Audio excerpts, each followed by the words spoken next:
ETF index mutual funds నేర్చుకుని stock మార్కెట్లో రాణించాలనుకుంటున్నారా? వెంటనే ఈ నెంబర్కి కాల్ చేయండి. నమస్తే, నేను Keshav. Welcome to Suman TV. America కళ, డాలర్ డ్రీమ్స్ చెదిరిపోవాల్సిందేనా? ట్రంప్ సర్కార్ అధికారంలోకి వచ్చిన తర్వాత తీసుకుంటున్నటువంటి నిర్ణయాలు వాణిజ్యపరంగా వివిధ దేశాల మధ్య సంక్షోభాలకు దారితీస్తుంటే, విద్యాపరంగా విద్యార్జన కోసం వెళ్తున్నటువంటి విద్యార్థులను కూడా గందరగోళంలో పడేస్తున్నటువంటి పరిస్థితి. మరీ ముఖ్యంగా భారతీయ విద్యార్థులే దీనికి విక్టిమ్స్ అవుతున్నారా? స్థానిక కోర్టులు కొన్నిసార్లు ట్రంప్ సర్కార్ని మందలించేటువంటి పరిస్థితి ఎందుకు వచ్చింది? నిజంగా విదేశీ విద్య అనే ఆలోచన ఇంకా విరమించుకోవాల్సిందేనా? అమెరికాకి వెళ్ళడం అనేది కలగా మారిపోనుందా? అసలు ఈ అంశాలపైన విశ్లేషణ చేద్దాం. ప్రస్తుత వాస్తవ పరిస్థితులు అమెరికాలో ఏ విధంగా ఉన్నాయి, ముఖ్యంగా విద్యార్థులకు సంబంధించి ఈ అంశాలను విశ్లేషించేటువంటి ప్రయత్నం చేద్దాం. మనతో పాటు అమెరికా నుంచి లైవ్లో జాయిన్ అవుతున్నారు భూమిరెడ్డి సాయి శ్రీనివాస్ గారు. అక్కడ న్యాయ విద్యార్థి, ప్రస్తుతం ఆయన కూడా విద్యార్థి, కానీ ప్రస్తుతం ఉన్నటువంటి సమస్యలపైన అవగాహన ఉన్నటువంటి వ్యక్తి. సాయి శ్రీనివాస్ గారు, నమస్కారం. నమస్తే sir. Thank you sir. Thanks a lot for inviting me sir. ఎలా ఉంది అసలు ఇప్పుడు పరిస్థితి ఏంటి? స్టూడెంట్స్ రోజు ఇక్కడ వార్తలు ఎలా వస్తున్నాయంటే, ఎక్కువ మంది విక్టిమ్స్ ఇండియన్ స్టూడెంట్సే. చాలా మందిని చెప్పా పెట్టకుండా వీసాలు రద్దు చేసేశారు అనేటువంటి సమాచారం ఆందోళన కలిగిస్తుంది. ఒకటి రెండు ఉపశమనం కలిగించే ఏంటంటే, కొంతమంది విద్యార్థులకి ఏకపక్షంగా రద్దు చేయడం పైన కోర్టులు కూడా సీరియస్ అయినాయి అనేటువంటి సమాచారం ఒకటి.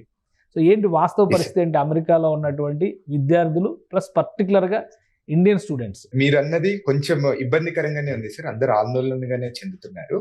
కానీ ఇక్కడ ఒకటి ప్రాక్టికల్ ఇష్యూస్ అనేది మనం ఒకసారి అర్థం చేసుకోవాలి సార్.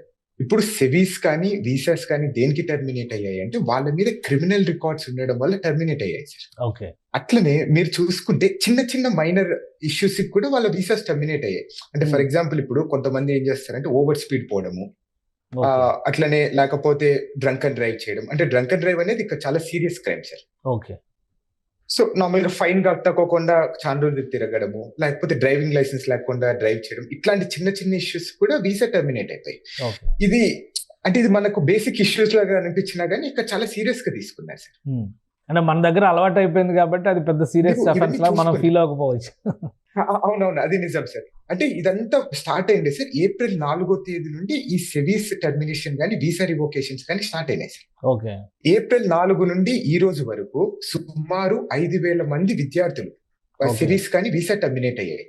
దీంట్లో ఒక ఆశ్చర్యకరమైన విషయం ఏంటంటే సార్, దీంట్లో 50% మన భారతీయ విద్యార్థులు ఉన్నారు. ఓకే. సో అంటే రీజన్ ఏంటి? Local loss of the land అంటారు కదా, వాటిని ఆనర్ చేయకపోవడమే ప్రధాన కారణమా? కొంతమందికి ఏమో అసలు మినిమం ఇన్ఫర్మేషన్ లేదు, ఇంటిమేషన్ లేదు, కనీసం ఎక్స్ప్లెనేషన్ అడగలేదు. ఒకటి రెండు కోర్టులు కూడా మందలించిన ట్రంప్ సర్కార్ అనే ఒక ఇన్ఫర్మేషన్ వస్తుంది. ఏంటి అది? అంటే అది నిజమే సార్. ఎక్కడే గానీ డ్యూ ప్రాసెస్ ఫాలో కాకుండా అట్లనే ప్రిన్సిపల్స్ ఆఫ్ న్యాచురల్ జస్టిస్ అనేది important sir. Irrespective of the countries, ఇది బేసిక్ లా. అంటే ఏంటంటే నీ మీద ఏదన్నా ఒక యాక్షన్ తీసుకోవాలంటే ఫస్ట్ నీకు ఒక ఆపర్చునిటీ ఇచ్చి ఒక నోటీస్ ఇచ్చిన తర్వాత నువ్వు ఏదైనా యాక్షన్ తీసుకోవచ్చు. ఇక్కడ అట్లాంటిది ఏం లేదు సార్. కంప్లీట్ గా మనకు ముంబై కౌన్సిలేట్ నుండి ఢిల్లీ కౌన్సిలేట్ నుండి మనకు వీసా టర్మినేట్ అయిపోయిందని మెసేజ్లు వస్తాయి. అట్లనే ఇక్కడ department of home land security నుండి మన కాలేజ్లకు మీ సెవీస్ టర్మినేట్ అయింది, మీరు ఇండియా నుండి అమెరికా నుండి ఇండియాకి వెళ్ళిపోండి అని చెప్పేస్తున్నారు. ఇక్కడ దేనికి అనేది ఎవరికి అర్థం కాలేదు. అంటే మన మీద ఏ క్రిమినల్ ఛార్జెస్ ఉన్నాయి, అసలు మనం ఏం తప్పు చేసాం, మనం ఎక్కడన్నా ఏదైనా కండిషన్స్ ని వైలేట్ చేసాం అనేది మినిమం చెప్పాలి కదా సార్. ఒకటి అంటే ఫస్ట్ నుంచి కూడా ఒక మాట అందరూ చెప్తుంది ఏంటంటే, ఇల్లీగల్ ఇమ్మిగ్రెంట్స్ ని మాత్రమే పంపిస్తాము. డంకీ రూట్ లో ఎవరైతే వచ్చారో, ఎందుకంటే సినిమా డైలాగ్ ఒకటి బాగా అక్కడ డంకీ సిస్టమ్ అని చెప్పిన ఉత్తరాదిలో పాపులర్ కాబట్టి డంకీ రూట్ లో వచ్చిన వాళ్ళని తిప్పి పంపిస్తున్నారు. కానీ లీగల్ గా వచ్చిన వాళ్ళని ఎవరూ ముట్టుకోవట్లేదు. అంటే ఏదైనా కావచ్చు, F1 వీసాలు కావచ్చు, లేదా H1Bలో లీగల్గా వచ్చిన వాళ్ళు కాదు, ముట్టుకోకపోవచ్చు అనేటువంటి భరోసా ఇచ్చారు. సడన్గా ఏమైంది? F1లో ఉన్న వాళ్ళని 1 month, మొన్న ఒక కేసు వచ్చింది, క్రిష్ లాల్ అని చెప్పిన ఇండియన్ స్టూడెంటే. 1 month అయితే కోర్స్ అయిపోద్ది, కానీ అతను క్యాన్సిల్ చేశారు, కోర్టుకి వెళ్ళాడు అతను. సో ఎందుకు అంత ఎమర్జెన్సీ ఎందుకు వచ్చింది? స్టూడెంట్స్ని టార్గెట్ చేయాల్సినంత ఎమర్జెన్సీ ఎందుకు వచ్చింది అక్కడ?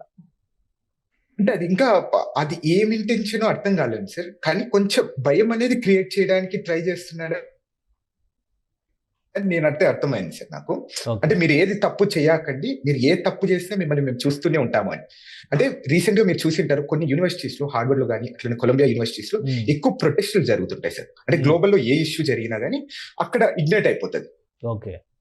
అంటే ఇప్పుడు మనకు హైదరాబాద్ లో ఉస్మానియా లాగా అంటే ఒక పబ్లిక్ యూనివర్సిటీ చాలా స్ట్రాంగ్ అక్కడ ఉద్యమాలు జరుగుతాయి. కానీ ఇప్పుడు తెలంగాణ రాష్ట్రం రావడానికి కారణం ఒక విధంగా ఉస్మానియా యూనివర్సిటీ. అలాంటి యూనివర్సిటీస్ ఈ హార్వర్డ్ కానీ కొలంబియా కానీ ఓకే. అక్కడ యూజువల్ గా ఏం చేశారంటే సార్ ఈ కొన్ని ఈ ఇజ్రాయెల్ హమాస్ ఇష్యూస్ లో కానీ కొన్ని సపోర్ట్ చేశాయి సార్. అక్కడ ప్రొటెస్ట్ చేయడం కారణమయ్యాయి. దానివల్ల వీళ్ళు చాలా హర్ట్ అయిపోయారు. మీరేంటి మా దేశంలో ఉండేది, మీరు ఎక్కడో సమస్యలు మా దేశం మీద రుద్దాలనుకుంటే ఇవన్నీ కుదరదని ఓకే వాళ్ళని టార్గెట్ చేస్తా ఇవన్నీ తీసుకొని వచ్చేసారు సార్. కానీ విస్కాన్సిన్ మాడిసన్ యూనివర్సిటీలో ఏం జరిగింది, మన ఇండియన్ స్టూడెంట్స్ కూడా హమాస్ వర్సెస్ ఇజ్రాయెల్ అనేటువంటి ఇష్యూస్లో మన ఇండియన్ స్టూడెంట్స్ కూడా ఇన్వాల్వ్ అవుతున్నారా? ఎందుకు 50% మీరే అన్నారు కదా, 50% స్టూడెంట్స్ ఇండియన్సే ఉన్నారని. సో ఇండియన్సే అంత పెద్ద ఎత్తున టార్గెట్ అవడానికి రీజన్ ఏంటి? సార్ ఇండియన్స్ ఎక్కడే కానీ ఈ హమాస్ ఇజ్రాయెల్ ఇష్యూలో ఎక్కడ ఇన్వాల్వ్ కాలేదని అయితే నేను ప్రిటీ షూర్ గా చెప్పగలను సార్. మనోళ్ళకు అంటే యూజువల్ గా ఎప్పుడే కానీ మనోళ్ళు చాలా దూరంగా ఉంటారు. అంటే వన్ మోర్ థింగ్ ఎందుకు దూరంగా ఉంటారు అనుకుంటే మనోళ్ళు ఎక్కువ స్టెమ్ కోర్సెస్ మీద వస్తారు సార్. అంటే సైన్స్ కానీ టెక్నాలజీ కానీ మ్యాథమెటిక్స్ అని దాని మీద వస్తారు. ఎవరే కానీ ఈ ఆర్ట్స్ దాని మీద ఎవరు రారు. ఇప్పుడు ఫర్ ఎగ్జాంపుల్ మేమున్నాం అంటే నేను ఆర్ట్స్ బ్యాక్గ్రౌండ్ నుండి వచ్చాను సార్, అంటే లా బ్యాక్గ్రౌండ్ నుండి. ఇప్పుడు మేము ఇన్వాల్వ్ కావాలి అంటే మాకు ఎందుకంటే ఈ సోషల్ పొలిటికల్ ఇష్యూస్ మీద మేము 24 గంటలు చదువుతుంటాం. కానీ మన ఇండియన్స్ ఎక్కడే కానీ ఈ దీంట్లో హమాస్ ఇజ్రాయెల్ ఇష్యూలో ఎక్కడ ఇన్వాల్వ్ కాలేదు. I'm pretty sure about this. కానీ ఏంటంటే వీళ్ళు చేసిన తప్పు ఏంటంటే కొన్ని ఈ షాప్ లిఫ్టింగ్ కానీ, లేకపోతే షాప్ లిఫ్టింగ్ అంటే మీ అందరికి తెలుసు అంటే బిల్లు కట్టకొకని సూపర్ మార్కెట్ నుండి ఎత్తుకొని రావడము, లేకపోతే డ్రంక్ అండ్ డ్రైవ్, అంటే చిన్న చిన్న ఇష్యూస్ మీద వీళ్ళందరికీ టర్మినేట్ అయిపోయాయి. ఓకే. మీరు ఇప్పుడు ఎక్కడ ఏ ఏరియాలో ఉంటారు? మీ బ్యాక్గ్రౌండ్ అక్కడ ఏంటి చెప్పండి సార్. ఇప్పుడు నేను ఇండియానా స్టేట్ లో Indiana university merit school of law అనే దాంట్లో చదువుతున్నాను సార్, లా చేస్తున్నాను ఇక్కడ.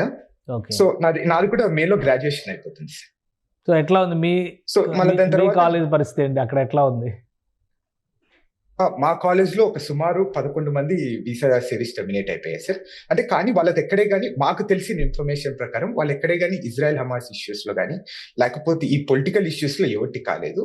అందరికీ ఈ చిన్న క్రిమినల్ మైనర్ ఫ్రాక్షన్స్ వల్లనే వాళ్ళ వీసా టర్మినేట్ అయిపోయాయి సార్. సో ఇంకొకటి సోషల్ మీడియాలో అగ్రెసివ్గా రాసిన, సోషల్ మీడియాలో వాళ్ళు పెట్టేటువంటి పోస్టులను బట్టి కూడా చర్యలు తీసుకుంటున్నారు అట, నిజమేనా? అలాంటి పరిస్థితి ఉందా?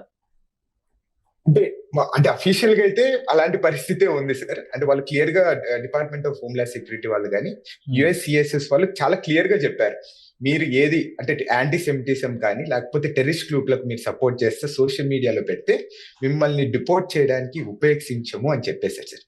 అంటే ఇక్కడ ఏంటంటే దీని ద్వారా ఈ ఇన్నోసెంట్ అంటే ఇప్పుడు నార్మల్ గా గవర్నమెంట్ పాలసీస్ ని కానీ ట్రంప్ ని కానీ ప్రశ్నించే వాళ్ళని కూడా దీంట్లో వేసి ఏమన్నా ఇబ్బంది పెడతారనే ఒక భయంతో ఎవ్వరే గానీ సార్, అమెరికాలో నేను చాలా మంది ఇండియన్స్ తో మాట్లాడింటాను, లేకపోతే మీరు కూడా చాలా న్యూస్ ఛానల్ ద్వారా అప్రోచ్ అయ్యింటారు, ఎవరు మాట్లాడలేకపోతున్నారు. ఆ భయం అట్లా క్రియేట్ చేసేసారు సార్. ఓకే. అంటే ట్రంప్ చాలా క్లియర్ గా చెప్పారు సార్, అంటే ఏంటంటే ఇర్రెస్పెక్టివ్ ఆఫ్ అంటే మీరు లీగల్ గా వచ్చి ఏది లీగల్ గా పనిచేసినా కానీ మేము మిమ్మల్ని టచ్ చేయము. And so one more thing నాకు ఎక్కడ చాలా భయం వేస్తుంది అంటే సార్, ఇప్పుడు ట్రంప్ గవర్నమెంట్ లో మార్కో అని ఒక రిప్రజెంటేటివ్ సార్, కాంగ్రెస్ రిప్రజెంటేటివ్, తను ఏమన్నాడంటే ఇంటర్నేషనల్ స్టూడెంట్స్ గురించి, మీరు దేనికి వచ్చారు అమెరికాకి, మీరు చదువుకోవడానికి వచ్చారు చదువుకోండి, లేకపోతే ఉద్యోగం చేసుకోవడానికి వచ్చారు ఉద్యోగం చేసుకోండి, మీకు మా విషయాలలో మీకేం సంబంధము, మీరు ఏది చిన్న తప్పు చేసినా కానీ మిమ్మల్ని డిపోర్ట్ చేయడానికి ఉపేక్షించమని చెప్పేశారు. And he has clearly stated coming in to America is a privilege and it's not your right అంటారు. అంటే మీరు అర్థం చేసుకోవచ్చు ఎంత సీరియస్ గా ఉందో. సో ఎలా ఉంది మన ఇండియన్ కమ్యూనిటీ మైండ్ సెట్, ఎలా ఉంది ఈ రియాక్షన్స్? ఇప్పటివరకు చాలా మంది ఏంటంటే ఇండియా కంటే అమెరికాని ఎక్కువ ప్రేమించడానికి ఇష్టపడి ఉండొచ్చు, అక్కడే ఉండాలి, అక్కడే లైఫ్ వెతుక్కోవాలి, సో ఫర్దర్గా ఇదే మన ప్లేస్ అనేటువంటి కన్క్లూజన్లో ఉండొచ్చు. ఇప్పుడు ఎలా ఉంది ఇండియన్ కమ్యూనిటీ మైండ్ సెట్ కానీ ముఖ్యంగా స్టూడెంట్స్, అక్కడికి వెళ్ళినటువంటి స్టూడెంట్స్ పరిస్థితి? అంటే పాపం చాలా భయపడుతున్నారు సార్ అసలు. అంటే మనం అంటే ఇక్కడ పరిస్థితులు కూడా అలానే ఉన్నాయి, చాలా భయపడిపోయి అంటే ప్రతి చిన్నటి మైనర్ ఇష్యూస్ కూడా వాళ్ళు చాలా ఆలోచించి మాట్లాడుతున్నారు సార్. అంటే ఎవరు మాట్లాడలేకపోతున్నారు ముఖ్యంగా. ఫస్ట్ ఆఫ్ ఆల్ ఎందుకో నాకు అర్థం కావడం లేదు. మనం ఎక్కడే కానీ భయపడాల్సిన అవసరం లేకపోయినా కానీ మనం చాలా భయపడిపోతున్నారు సార్. అంటే ఈవెన్ మీరు చూసుకొని ఈ పోర్ట్ ఆఫ్ ఎంట్రీలో అంటే ఇండియా నుండి అమెరికాకు వచ్చేటప్పుడు అంటే మీరు న్యూస్ లో చూసారు, చిన్న దానికి మళ్ళీ వెనక్కి తిరిగి పంపించేస్తున్నారని. అంటే అసలు ఇండియా పోవడానికి కూడా చాలా భయపడుతున్నారు సార్. ఎందుకు అర్థం కాదు, ఒకసారి వెళ్తే మళ్ళీ రానివ్వరని. సో ఏంటి ఈ ఈ హ్యాండ్స్ ఆఫ్ మూవ్మెంట్ ఏంటి మరి? ఇప్పుడు ఇండియన్ కమ్యూనిటీ లేదా ఫారిన్ స్టూడెంట్స్ మాత్రమే భయపడుతూ ఉన్నారా? ఆల్రెడీ అమెరికన్స్ కూడా లక్షల సంఖ్యలో రోడ్లపైకి వచ్చారు. మీరు లా స్టూడెంట్, సో ఈ ఓవరాల్ ఇష్యూస్ పైన మీరు కూడా కొంత అధ్యయనం చేసి ఉంటారు. ఏంటి నేటివ్ అవును. అమెరికన్స్ ట్రంప్ తీసుకుంటున్నటువంటి నిర్ణయాలతో మేము బాగుంటాం, ఏదో ఒక బంగారు భవిష్యత్తు ఉంటుంది అనే భరోసా వచ్చిందా? వస్తే ఒకవేళ ఎందుకు ఇంతమంది రోడ్లపైకి వస్తున్నారు? అంటే అఫ్ కోర్స్ గా అంటే ఏ డెమోక్రసీలో అయినా రెండు సైడ్స్ అనేది ఉంటాయి sir. So one is for the Trump and other is the against the Trump. ఇప్పుడు నాకు తెలిసినంత వరకు సో వాట్ ఎవర్ ద ఈ ప్రొటెస్ట్ కానీ ఇవన్నీ జరిగేది which is against the Trump అనేది నేను అనుకుంటున్నాను. అంటే ఈ ఇమిగ్రెంట్స్ ని టార్గెట్ చేయడం వల్ల అమెరికా ఎకనామీ చాలా ఇబ్బంది పడుతుంది అనేది వీళ్ళ వాదన సార్. అంటే ఇప్పుడు ఎక్కడే కానీ డ్యూ ప్రాసెస్ కాలకోకుండా వీసా టర్మినేషన్స్ కానీ, అంటే విపరీతంగా ఇల్లీగల్ అరెస్ట్ కానీ, అంటే ఈ ట్రేడ్ వార్ వల్ల ఈ ఇన్ఫ్లేషన్ పెరిగిపోవడం కానీ ఇవన్నీ ఇబ్బందులు వస్తున్నాయి. అంటే సింపుల్ గా ఒక చిన్న ఎగ్జాంపుల్ చెప్తాను సార్. నేను అమెరికాకు వచ్చినప్పుడు నాకు యూజువల్ గా గ్రోసరీస్ కి బిల్లు, అంటే మన సరుకులకి, ఇంటి సరుకులకు ఒక $80 ఖర్చు అయ్యాయి. అదే సేమ్ సరుకులు ఈ రోజు కొనుక్కోవాలనుకుంటే $130-150 అవుతుంది సార్.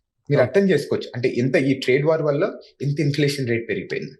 సో ట్రేడ్ వార్ వల్ల ఎక్కువ ప్రాబ్లం వస్తుందా, డిపోటేషన్స్ వల్ల ఎక్కువ ప్రాబ్లం వస్తుందా? అంటే నేను అడిగితే అంటే ఇల్లీగల్ గా వచ్చిన వాళ్ళని ఎప్పుడైనా కానీ సార్, అంటే ఈ రోజు కాకపోయినా రేపైనా కానీ డిపోటేషన్స్ అనేది చేయాల్సిందే. అంటే ఈ రోజు కొత్తగా డిపోటేషన్ జరగడం లేదు సార్. అంటే అది ఎవరికి అర్థం కాదు. ఈవెన్ ఒబామా టెన్యూర్ లో కూడా 10 million పీపుల్ ని డిపోర్ట్ చేశారు. అట్లానే బిల్ క్లింటన్ లైమ్ లో కూడా 10 million మందిని డిపోర్ట్ చేశారు. ఈ రోజు కొత్త కాదు.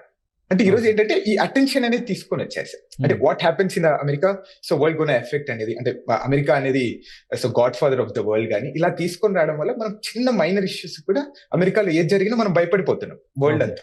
ఓకే, సో మీ అంచనాల ప్రకారం ఇండియా అమెరికా రిలేషన్స్ ఎలా ఉన్నాయి? ఎందుకంటే వెరీ క్లోజ్ ఫ్రెండ్స్ అని చెప్పని ట్రంప్ ఒకవైపు చెప్తారు, ఇంకోవైపు నరేంద్ర మోడీ చెప్తారు. కానీ ఇక్కడ ట్రంప్ ఉపయోగిస్తున్న బెత్తానికి ఏమీ తేడా కనిపించట్లేదు.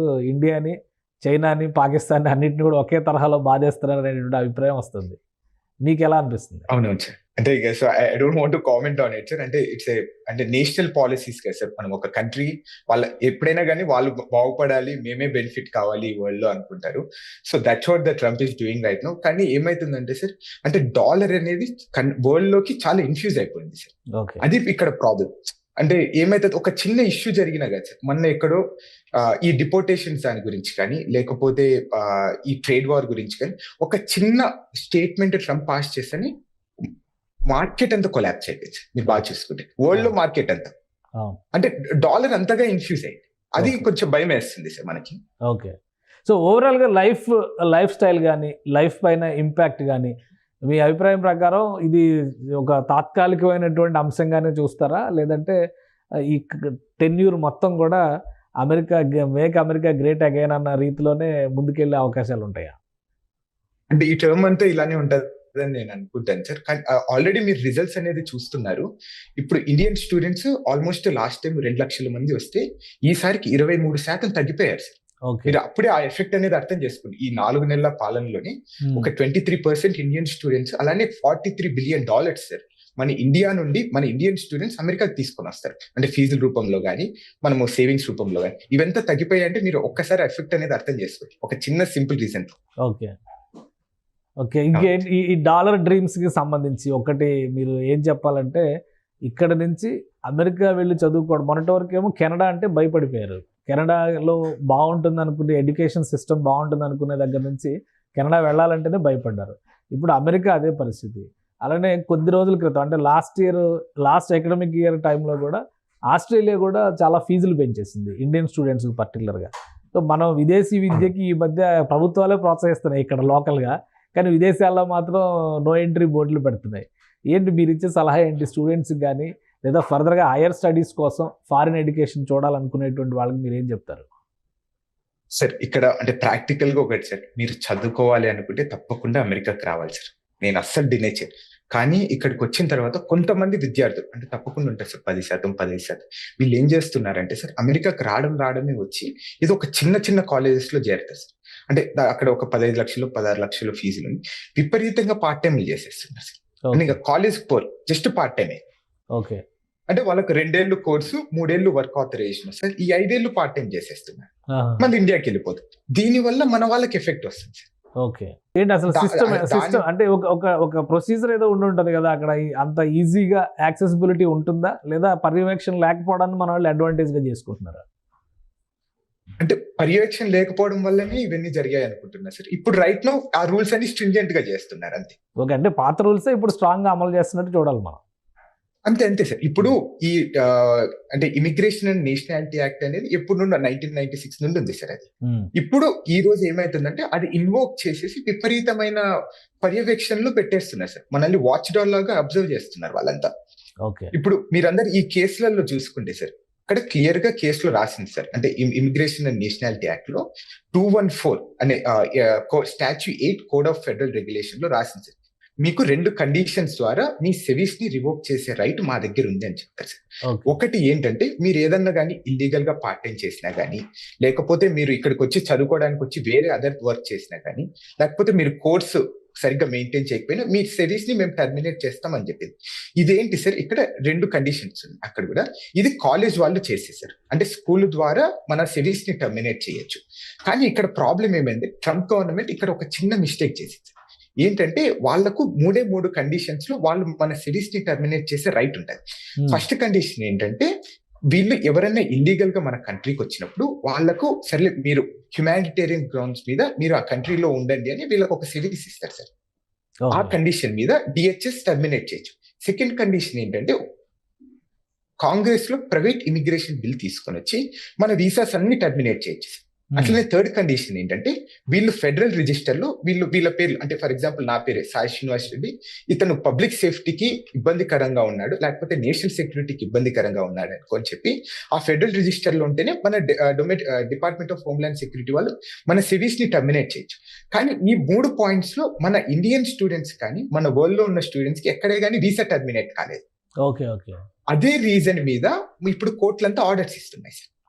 అంటే ఈ 3 కండిషన్స్ మీరు సాటిస్ఫై చేయలేదు కదా, ఏదో ఒక కేసు ఉన్నంత మాత్రాన వాళ్ళు తప్పు చేసినట్టు కాదు కదా సార్. అవును. మీకు ఇంకొక చిన్న ఎగ్జాంపుల్ చెప్తాను సార్. ఇది టెక్సస్ లో జరిగింది. So I don't want to disclose the name.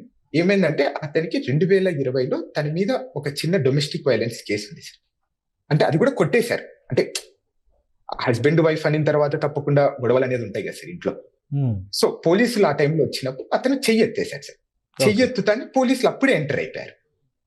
అతను అరెస్ట్ చేసి తీసుకెళ్లిపోయి ఒక 3 months లోపల ఆ కేసు డిస్మిస్ అయిపోయింది. పోలీసు వాళ్ళే డ్రాప్ చేశారు సార్ ఛార్జెస్ ని. ఎందుకంటే ఈ వైఫ్ కూడా ఆమె కూడా పోయి చెప్పింది, రిక్వెస్ట్ చేసుకుంది, అంటే అసలు కాదు మేమిద్దరం క్యాజువల్ గా గొడవ పడుతున్నాం, there is nothing with domestic violence అని చెప్తే కేసు డిస్మిస్ చేస్తే అతనికి మన వీసా టర్మినేట్ అయిపోయింది పాపం. సో ఇప్పుడు ఏంటి, ఆయన పంపించేసారా? వెళ్ళిపోయారు సార్, ఆల్రెడీ ఇండియాకి వచ్చేసారు. అంటే ఆప్షన్ లేదు. అంటే ఇక్కడ మనకు ప్రాబ్లం అంటే ఏంటంటే సార్, అంటే ఈ కేసులు ఉంటే మీరు పంపించేశారు ఫైన్, ఇట్లాంటి దాంట్లో కూడా ఈ మిస్టేక్స్ జరిగిపోయాయి సార్. మీరు అడగచ్చు అంటే ఎందుకు ఇలా చేస్తున్నారు అని. అంటే ఇక్కడ ఒక చిన్న ప్యాటర్న్ అనేది ఫాలో అయిపోయారు సార్. ఇప్పుడు పోలీసులు మిమ్మల్ని అరెస్ట్ చేసిన వెంటనే పోలీస్ స్టేషన్ తీసుకుంటారు, ఫింగర్ ప్రింట్స్ తీసుకుంటారు సార్.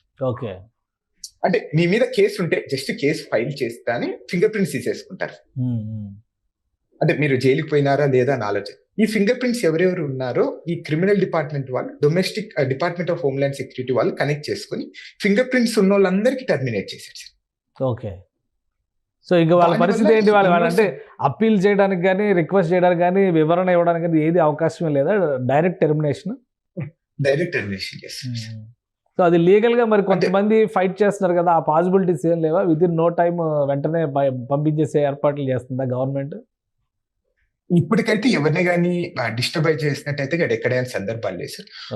ఒక 2 సందర్భాల్లో ఐస్ వాళ్ళు ఏదో వాళ్ళ ఇంటికి వచ్చేసి తలుపులు కొట్టారని ఒక న్యూస్ తప్ప ఎక్కడే కానీ మనకైతే ఇంకా కన్ఫర్మేషన్ న్యూస్ అయితే రాలేదు.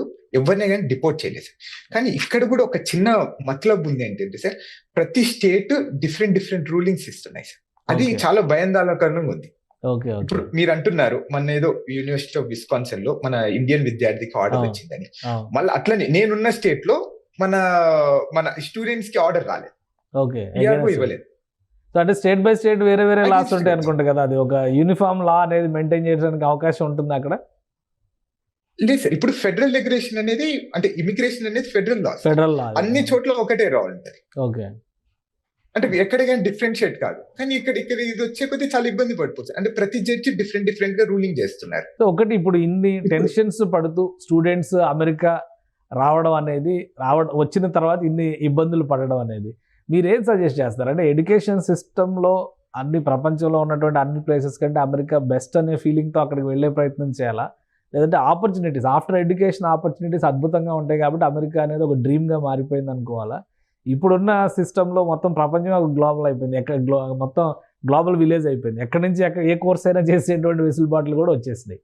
సో ఈ టైంలో స్టూడెంట్స్ని అంత దూరం పంపించి పేరెంట్స్ ఇక్కడ ఇబ్బంది పడడం కానీ మన వాళ్ళని ఇబ్బంది పడడం కానీ ఇవన్నీ అవసరమా అనే అభిప్రాయం కూడా కొంతమందికి వస్తుంది. మీరేమంటారు? అక్కడ ఎందుకు అంత క్రేజ్ ఎడ్యుకేషన్కి వెళ్ళాలి అంటే ఆ సిస్టంలో ఉన్నటువంటి గొప్పతనమా అది? ఇక్కడున్న ఆపర్చునిటీస్ కానీ అలానే లేకపోతే కాలేజ్ ఇన్ఫ్రాస్ట్రక్చర్ కానీ ఇక్కడ చెప్పే చదువు కానీ ఇక్కడ కంప్లీట్ గా డిఫరెంట్ ఉంటాయి సార్. ఇక్కడ దే డోంట్ ఫోర్సెస్ మీరు ఇదే చదవాలి ఇదే చేయాలి. ఇప్పుడు ఫర్ ఎగ్జాంపుల్ నేనే ఉన్నా సార్, నేను లా స్టూడెంట్ ని కంప్లీట్ గా. అంటే మనకు యూజువల్గా మన బుక్స్ తప్ప మాకు టెక్నాలజీ గురించి కానీ మేము ఎలా వాడాలి టెక్నాలజీ అనేది మాకు ఐడియా లేదు. నేను ఇక్కడికి వచ్చిన తర్వాత మాకు కంప్లీట్ గా డిఫరెంట్ సబ్జెక్ట్స్ ఉన్నాయి సార్. ఇప్పుడు ఏఐ లా ఉంది, అట్లానే టెక్నాలజీ లా ఉంది, లేకపోతే హెల్త్ కేర్ లా ఉంది, ప్రైవసీ లా ఉంది, సైబర్ సెక్యూరిటీ లా ఉంది. అంటే దీని ద్వారా మేము ఒక ఆకర్షితులు అవుతున్నాం. అంటే టెక్నాలజీని కూడా ఇట్లా కూడా మనం లాలో వాడుకోవచ్చు అనేది మాకు ఇక్కడికి వచ్చిన తర్వాతే తెలిసింది.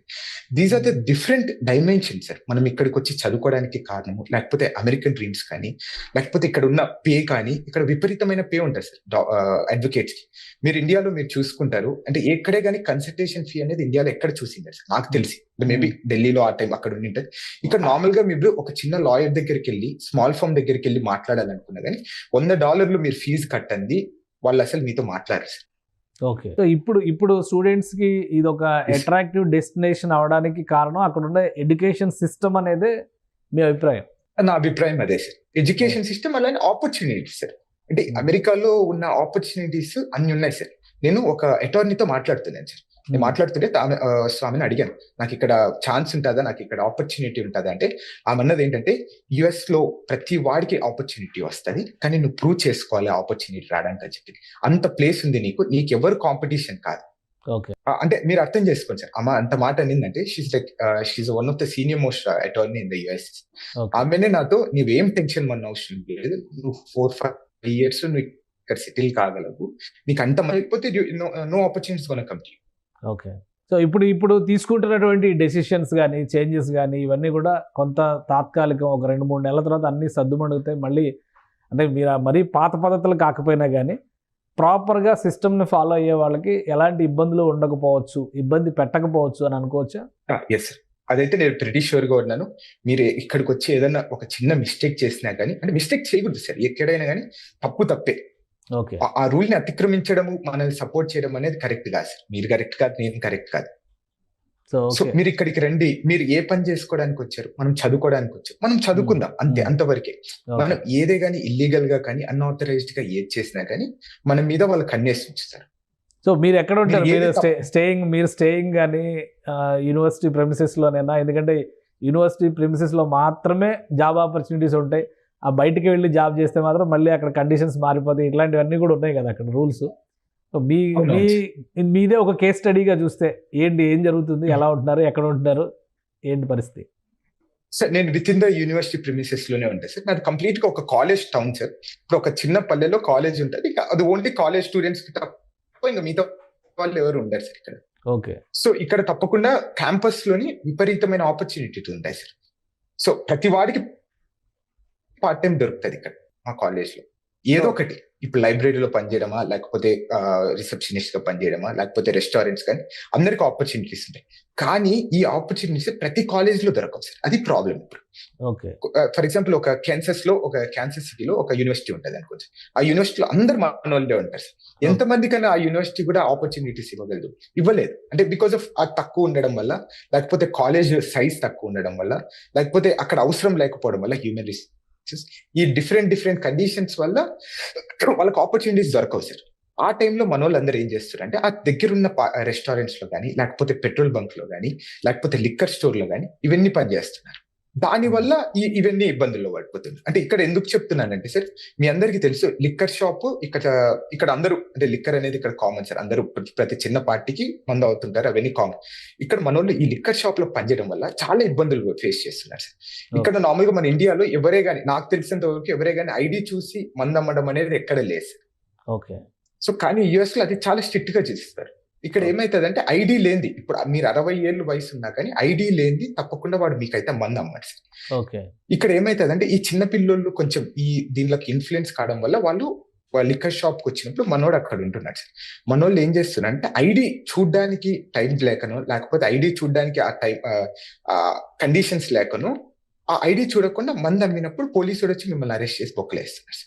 ఓకే. అది ఎలా తెలుస్తుంది పోలీసులకి? ఎలా తెలుస్తుంది? ఒక ట్రాన్సాక్షన్ అంటే ఒక కస్టమర్ కి ఒక షాప్ లో జరిగేటువంటి ట్రాన్సాక్షన్ కదా, పోలీస్ దాకా వెళ్తుందా?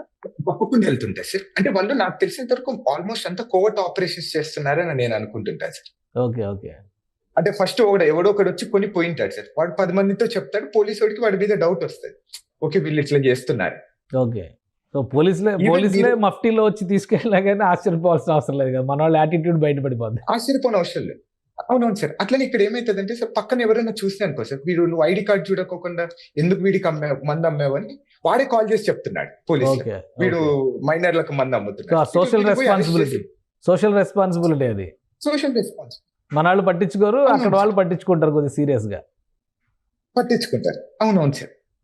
సో అంటే మన వాళ్ళతో వచ్చే ప్రాబ్లమ్స్ అన్నీ కూడా కొంత బిహేవియర్ పరంగా వచ్చేవి, లోకల్ లాస్ని సరిగా అర్థం చేసుకోలేకుండా లైట్ తీసుకోవడం వలన ఇబ్బందులు వస్తున్నాయని చెప్పి అంటారు మీరైతే.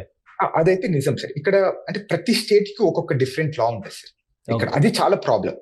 ఇక్కడ ఏమైతుందంటే సార్, ఫర్ ఎగ్జాంపుల్ ఒహాయో అనేది ఒక మా పక్కన ఒక స్టేట్ ఉంటుంది సార్. దాంట్లో ఏమైతుందంటే నువ్వు ఓపెన్ గా మందు బాటిల్ ని నీ కార్ లో క్యారీ చేయకూడదు. క్యారీ చేస్తే నీకు $150 ఫైన్ సార్. ఓకే. మళ్ళీ నెక్స్ట్ స్టేట్ కి వస్తే, నా స్టేట్ లో అట్లాంటి రూల్ లేదు. సో ఏ స్టేట్ కి వెళ్ళినా ఆ స్టేట్ రూల్స్ పర్ఫెక్ట్ గా తెలుసుకోవాల్సి. అవునవును సార్, అది ప్రాబ్లం. రైట్. ఫైనల్ గా మీరేమి సలహా ఇస్తారు అమెరికాలో ఉన్నటువంటి వాళ్ళకి కానీ, తెలుగు వాళ్ళకి, లేదా అమెరికా రావాలనుకుంటున్నటువంటి వాళ్ళకి కానీ మీరు ఇచ్చే సజెషన్ ఏంటి? సార్ నా ఫస్ట్ సజెషన్ ఏంటంటే, ఇప్పుడు ఇక్కడ ఇంకా కొంతమంది తెలుగు విద్యార్థులు కానీ, లేకపోతే మన భారతీయ విద్యార్థులు కానీ ఇంకా అన్ఆథరైజ్డ్ గా వర్క్ చేస్తున్నారు సార్. అది ఫస్ట్ ఆఫ్ ఆల్ మన పేరెంట్స్ తప్పకుండా వాళ్ళ ఒక బాధ్యత తీసుకొని, ఇప్పుడు పరిస్థితులు బాగాలేవు కాబట్టి ఇవన్నీ స్టాప్ చేయాలని నేను ఎప్పటి నుండో కోరుకుంటున్నాను. నేను వివిధ మాధ్యమాల్లో నేను అదే రిక్వెస్ట్ చేస్తూ వచ్చాను సార్. అట్లనే ఇక్కడ చదువుకోవడానికి వచ్చాం మనము అమెరికన్ డ్రీమ్ కోసం వచ్చాం. అంటే ఈ చిన్న చిన్న పార్ట్ టైమ్స్ కాదు. మీకు ఒకసారి జాబ్ వచ్చింది అనుకో, ఇవి అసలు నీకు కనపరం.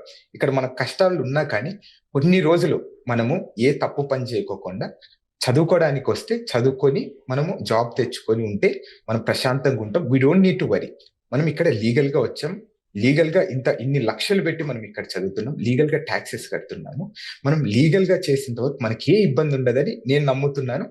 అదే కంట్రీ మొత్తం నమ్ముతుందని కోరుకుంటున్నాను. Right. Thank you Sai Srinivas Reddy గారు, మీ అభిప్రాయాలు తెలియజేసినందుకు. ఇది అమెరికాలో ఉన్నటువంటి విద్యార్థులు తెలుసో తెలియకో చేస్తున్నటువంటి తప్పులు, ప్రధానంగా అక్కడ ఉన్నటువంటి ప్రభుత్వం రూల్ పొజిషన్ అమలు చేయడంలో చాలా స్ట్రిక్ట్ విధానాలని అనుసరిస్తుండడం, వాటిని అర్థం చేసుకోలేక తొందరపాటు చర్యలకు పాల్పడడం, తర్వాత కూడా సరిదిద్దుకునేటువంటి ప్రయత్నాలు చేయకపోవడం వల్లనే చాలామంది విద్యార్థులు ఇబ్బంది పడుతున్నటువంటి పరిస్థితి ఉందని సాయి శ్రీనివాస్ గారు విశ్లేషిస్తున్నారు. అలానే అమెరికాలో ఉండేటువంటి ఎడ్యుకేషన్ సిస్టము ఆపర్చునిటీ వరల్డ్, అది ఎప్పటికీ ప్రతి ఒక్కరికి డ్రీమ్గానే ఉంటుంది. ఇటువంటి చిన్న అంశాలకు సంబంధించినటువంటి ఒడిదుడుకులు స్వల్పకాలంలోనే సర్దుకునే అవకాశం ఉంటుంది కాబట్టి దీనిపైన పెద్దగా ఆందోళన చెందాల్సినటువంటి అవసరం లేదని ఆయన విశ్లేషిస్తున్నారు. ఇది special discussion. Keep watching. Suman టీవీలో మీ పర్సనల్ అండ్ బిజినెస్ ప్రమోషన్స్ కోసం కింది నెంబర్కి కాంటాక్ట్ చేయండి.